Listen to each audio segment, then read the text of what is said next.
काफी समय पहले की बात है। प्रतापगढ़ नाम का एक राज्य था। वहां का राजा बहुत ही अच्छा आदमी था, मगर राजा को एक सुख नहीं था। वो ये कि उसके कोई भी संतान नहीं थी। वो हमेशा दुखी रहता था कि उसके बाद उसके राज्य का उत्तराधिकारी कौन बनेगा।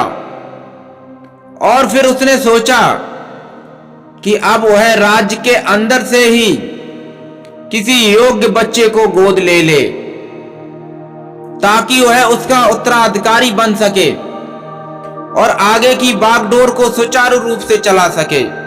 और इसी को देखते हुए राजा ने घोषणा कराई कि पूरे राज्य के सभी बच्चे राजमहल में एकत्रित हो जाएं।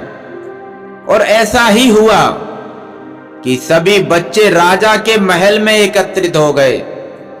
राजा ने सभी बच्चों को पौधे लगाने के लिए भिन्न भिन्न प्रकार के बीज दिए और कहा कि अब हम 6 महीने के बाद मिलेंगे और देखेंगे कि किसका पौधा सबसे अच्छा है। और जिसका पौधा सबसे अच्छा होगा उसे मैं अपने राज्य का उत्तराधिकारी बनाऊंगा। उसकी परवरिश राजमहल की तरफ से होगी।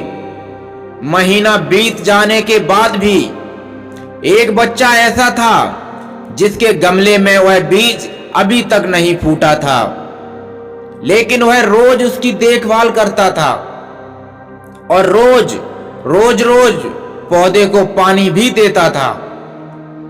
देखते ही देखते 3 महीने पूरे बीत गए। बच्चा परेशान हो गया और सोचने लगा कि मैंने इस पौधे की अच्छे से देखभाल की, फिर भी मेरा पौधा क्यों नहीं उग रहा। तभी उसकी माँ उसके पास आती है और कहती है कि बेटा धैर्य रखो, कुछ बीजों को फलने फूलने में बहुत ज्यादा वक्त लगता है। और वह पौधे को सींचता रहा। 6 महीने हो गए।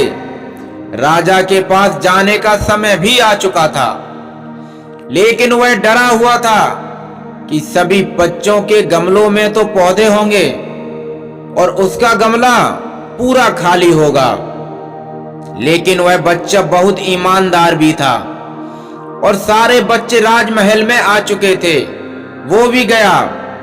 कुछ बच्चे जोश से भरे हुए थे क्योंकि उनके अंदर राज्य का उत्तराधिकारी बनने की प्रबल लालसा थी। अब राजा ने आदेश दिया कि सभी बच्चे अपने अपने गमले दिखाने लगे, मगर एक बच्चा सहमा हुआ था क्योंकि उसका गमला पूरी तरीके से खाली था।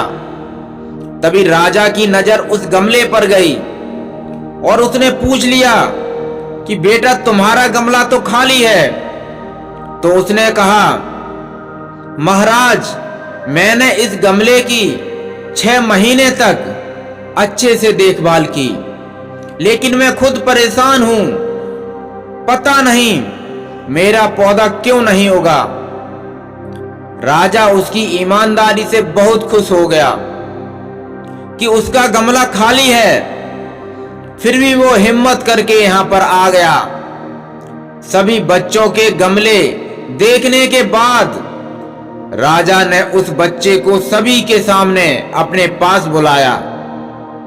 बच्चा सहम गया था और राजा ने वो गमला सभी को दिखाया और सभी बच्चे उस लड़के पर जोर जोर से हंसने लगे। तो राजा ने कहा, शांत हो जाएं सभी लोग, इतने खुश मत होइए। आप सभी के पास जो पौधे हैं वो सब बंजर हैं। आप चाहे कितनी भी मेहनत कर लें उनसे कुछ नहीं निकलेगा।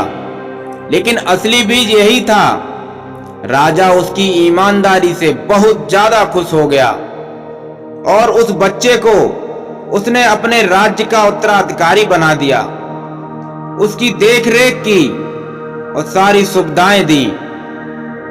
लेकिन हमें इस कहानी से क्या सीखने को मिलता है दोस्तों? मेरे हिसाब से हमें अपने अंदर ईमानदारी को हमेशा रखना चाहिए। अगर हम खुद के साथ ईमानदार हैं तो जीवन के किसी ना किसी पड़ाव में हम सफल जरूर हो जाएंगे, क्योंकि हमारी औकात हमें ही पता होती है कि हम क्या क्या कर सकते हैं। हम खुद को पागल बनाकर खुद का ही नुकसान कर बैठते हैं। इसमें दूसरों का कुछ भी नहीं बिगड़ता, ना ही उनका कुछ जाता है, इसमें हमारा ही घाटा होता है।